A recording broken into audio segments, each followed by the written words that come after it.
In this video, I'm going to teach you how to get more cards, enter more events, build more decks, and ultimately have more fun on Magic the Gathering Arena without spending any money. I'm going to cover the game modes I recommend for free-to-play players and how to maximize the different resources in the game. By the end of the video, you'll have everything you need to start building your collection and hoarding gems like a hungry dragon. So first, let's cover the different resources in the game, starting with gold. Gold can be used to enter events, buy packs, cosmetics like sleeves and avatars, and more in the shop.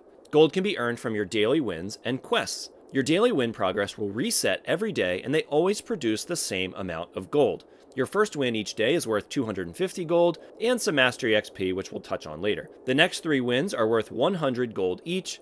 Beyond that, the rewards for wins trail off very quickly. You also have quests. These are usually things like cast X number of green spells, attack with creatures, destroy a certain number of your opponent's creatures, things like that. They earn you either 500 gold or 750 gold if they are harder to achieve. Each day you get 1 new quest added to your queue, but you can only have 3 active at any given time. So to maximize the gold you can earn from quests, you should complete at least 1 quest each day to make room for a new one the following day. You're also able to re-roll 1 quest per day. You should re-roll one of your 500 gold quests to see if you get lucky and can turn it into a 750 gold quest. And when completing your quests, try to target your 750s, leaving the 500s in your queue. This will leave you with a 500 gold quest you can re-roll the next day. So in summary, get at least 1 win per day, 4 if you can, complete at least 1 quest per day, and re-roll 1 quest per day, aiming to turn a 500 into a 750. The next currency type is gems. Like gold, gems can be used to purchase items in the store and enter events, but most importantly, it's the only currency that can be used to purchase the Mastery Pass. This is Magic Arena's version of a Battle Pass and is a system you are probably familiar with. As you earn XP from winning games, you'll gain levels on the pass, earning rewards as you go, like cosmetics, packs, individual card rewards, and more. The rewards do change slightly from set to set, so it's worthwhile to check in and make sure nothing has changed too drastically between passes. However, as it stands now, it's a pretty good deal if you can complete it. It costs 3,400 gems and nets you a lot more than that in value. The nice thing here is that you can wait until the end of the season to decide whether to buy it or not. I usually wait to make sure I actually finish the pass before I go ahead and buy it. And if you only get halfway through, it's really not that great a deal. So buying the Mastery Pass is a great way to build your collection fast, but you need gems to do it. The only way to get gems is either to spend real money in the store, which we are definitely not doing, or to win events. We'll circle back to which events to enter, but for now, let's jump into the different game modes, what Magic players call formats, that are great for free-to-play players. First things first, if you're completely new, play through the Color Challenge if you haven't already. This is a great way to learn the game or get a refresher if you need it. But playing through this will also get you the free starter decks, which actually include quite a few rares you may end up using in other decks going forward. After you have the starter decks, you can enter a free event called the Starter Deck Duel. You can play this event as long as you want, helping you finish your daily rewards and quests.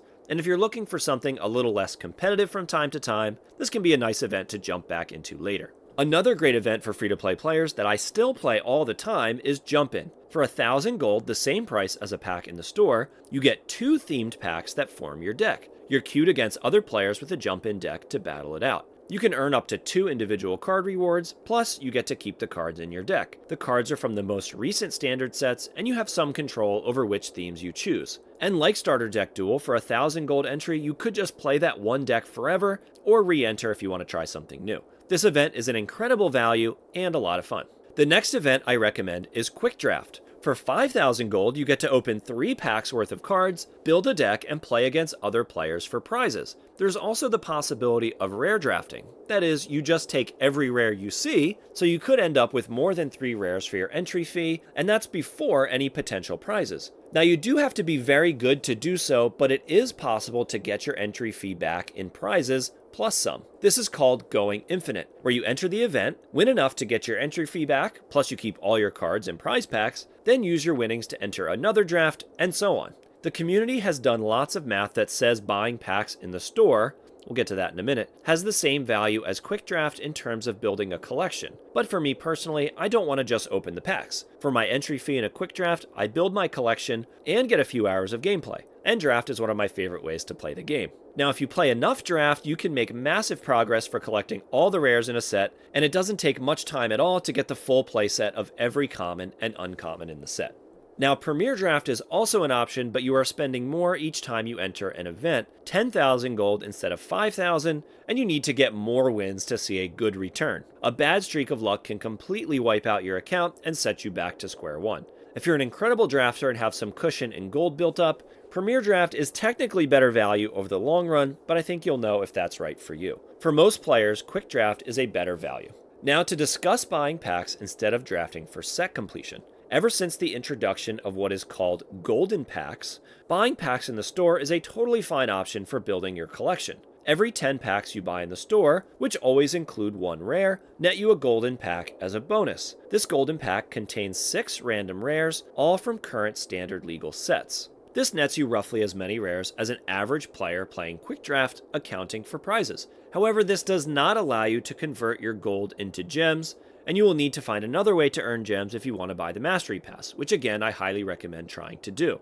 And again, you miss out on the fun of playing the best format in Magic, so although I don't recommend it, buying packs is a fine option if you really don't want to draft. And finally, there are always the queues for any given constructed format, which are always free to jump into. You just don't build your collection playing in the queue, besides earning gold for wins and quests. There are plenty of other formats and events on Arena, but those are the ones I recommend for free-to-play players. Now is probably a good time to talk about ranked queues. Ranked is overrated. If you play somewhat frequently, getting to gold or platinum is not a difficult achievement. You do get a pack or two for achieving a rank in either limited or constructed, so it's worth trying to at least achieve bronze, but the rewards don't increase much for each rank beyond that, and it really can be quite the grind to rank up. Unless you just enjoy the challenge, the rewards from ranked are really not worth it. If you'd have more fun, just play unranked instead. You won't miss the one extra pack. There is one more resource in the game we haven't talked about yet, and that's Wildcards, specifically Rare and Mythic Wildcards. Rare and Mythic Wildcards on Arena are a very precious commodity. They are earned by opening packs, as they will sometimes replace your Rare with a Wildcard, about 1 in every 30 packs. And every time you open a pack, you fill this progress bar, earning you a Rare with every 6 packs you open. But on the 5th time around, you'll get a Mythic Rare Wildcard before it resets to giving you a Rare instead, and so on.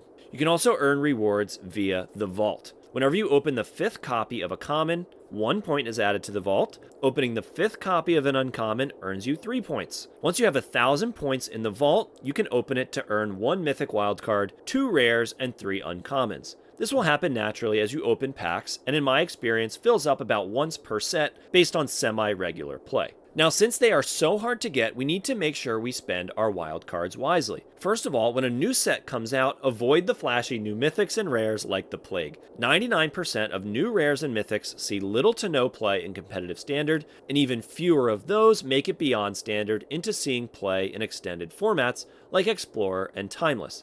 Now, jank can be fun, that is, bad decks that do something silly, but eventually the novelty will wear off, and unless you're grinding constantly or putting money into the game, you won't be able to build very many of these types of decks before wiping out your account. I'd like to give it a few weeks after a new set releases to see what is playable and finding success before spending any wildcards. In the meantime, you can draft or play other formats while everything shakes out. I have a huge collection of decks on my channel that need 0 rare wildcards to build, and that should help you scratch the itch for something new to play with. Now, besides their level of playability, not all rares are made equal. First off, the format you choose will determine how much value you get out of a wildcard. A wildcard spent on a standard playable rare is just not as valuable as a rare that sees play in Explorer or Timeless. Once per year, the oldest handful of sets rotate out of standard and are no longer legal in that format. On the other hand, a rare that is playable in Explorer or Timeless could fall victim to metagame shifts or power creep, but you will definitely get a lot more play out of it in the long run. The next thing to consider when spending wildcards is what tier of usefulness it's in. I would rank rares in the following way. Tier 1 is dual lands. They are most definitely not exciting to craft, they aren't a splashy mythic planeswalker or flying dragon, but they are the most used cards in the game and will see play in every deck you build going forward. And it's hard to feel it when you have them, but try playing matches without your dual lands and see how often you lose because you're either forced to play common dual lands that enter tapped, or how often you are missing colors you may need early. Dual lands are absolutely essential if you want to compete in Magic. And same as before, staple dual lands in extended formats like Shocklands are some of the best wildcards you can spend on Arena. So if Tier 1 is dual lands, Tier 2 is staples. These are cards that are found in a wide variety of decks across multiple formats. A current staple in Standard is Sheoldred the Apocalypse, a very powerful mythic rare that is good to play in any deck that uses black mana. You won't regret spending 4 mythic wildcards on this creature. It even has become a staple in extended formats as well. And the nice thing about Arena is that if a powerful card catches a ban, Arena refunds you your wildcards, unlike with physical Magic cards where you would just be out your hard-earned money. Some more staples include Wandering Emperor and Fairy Mastermind in Standard, Thoughtseize and Brazen Borrower in Explorer, and Orcish Bowmasters and Brainstorm in Timeless. Now Tier 3 is Role Players. These are cards that may be good, but really they only fit into one deck. Save these for last, when you're especially certain you want to build a specific deck. Examples of role players are cards like Knight Errant of Eos that are excellent in the Convoke deck in Standard, but don't really see play in other places. Be careful crafting too many cards like this. And a quick tip to try to get more out of your packs and wildcards is to take advantage of duplicate protection. If you have 4 copies of a rare or mythic rare card on Arena, instead of giving you the 5th copy of that card in a pack, the game will instead give you a rare you don't already have from the same set instead. By waiting as late in the season on Arena to crack any packs you've earned, it gives you time to build your collection via drafting and card rewards from your Mastery Pass, then opening packs will fill in the gaps in your collection. Now, a couple more quick tips to help you get more out of Arena. Every once in a while, the store will run deals on draft tokens or just straight up give you free gold. It's worth peeking in the store every day to see if there's anything good. If you weren't already aware, there's also a huge list of codes you can enter into the store for free packs. I've linked to an article with a full list of codes you should input right away to get tons of free cards and wildcards you can spend on any other card in the game, regardless of set. Last tip is to build a good budget mono red deck. There's a link to one I use in the description, since this will help you complete your daily wins and quests really fast if you don't have a long time to play, or hit a losing streak and just want to get your one win for the day. And mono red is a viable archetype that can be easily upgraded if you choose to do so. And if you found this video helpful, don't forget to drop a like and subscribe for future Magic Arena videos just like this one. I'll see you next time.